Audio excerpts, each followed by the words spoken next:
Leviticus 6.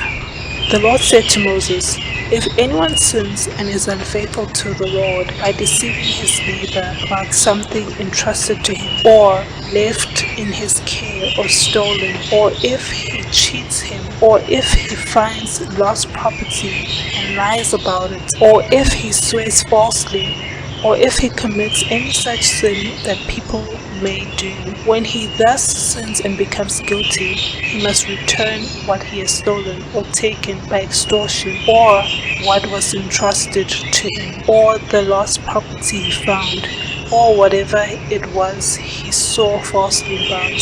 He must make restitution in full, add a fifth of the value to it, and give it all to the owner on the day he presents his guilt offering. And as a penalty, he must bring to the priest, that is, to the Lord, his guilt offering, a ram from the flock, one without defect and of the proper value. In this way the priest will make atonement for him before the Lord, and he will be forgiven for any of these things he did that made him guilty. The Lord said to Moses, "Give Aaron and his sons this command. These are the regulations for the burnt offering. The burnt offering is to remain on the altar heat throughout the night till morning, and the fire must be kept burning on the altar.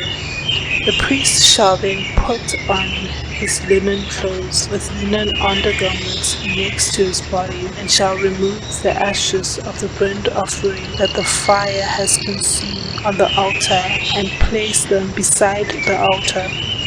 Then he is to take off these clothes and put on others, and carry the ashes outside the camp to a place that is ceremonially clean. The fire on the altar must be kept burning. It must not go out. Every morning the priest is to add firewood and arrange the burnt offering on the fire, and burn the fat of the fellowship offerings on it. The fire must be kept burning on the altar continuously. It must not go out. These are the regulations for the grain offering. Aaron's sons are to bring it before the Lord in front of the altar. The priest is to take a handful of fine flour and oil, together with all the incense on the grain offering, and burn the memorial portion on the altar as an aroma pleasing to the Lord. Aaron and his sons shall eat the rest of it, but it is to be eaten without yeast in a holy place. They are to eat it in the courtyard of the tent of meeting. It must not be baked with yeast. I have given it as their share of the offering made to me by fire, at the sin offering and guilt offering. It is most holy. Any male descendant of Aaron may eat it. It is his regular share of the offerings made to the Lord by fire for the generations to come. Whatever touches them will become holy." The Lord said to Moses, "This is the offering Aaron and his sons are to bring to the Lord on the day he is anointed: 1/10 of an ephah of fine flour as a regular grain offering, half of it in the morning and half of it in the evening. Prepare it with oil and griddle. Bring it well mixed and present the grain offering broken in pieces as aroma pleasing to the Lord. The son who is to succeed him as anointed priest shall prepare it. It is the Lord's regular share and is to be burnt completely. Every grain offering of a priest shall be burnt completely. It must not be eaten." The Lord said to Moses, "Say this to Aaron and his sons.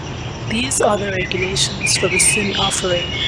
The sin offering is to be slaughtered before the Lord in the place the burnt offering is slaughtered. It is most holy.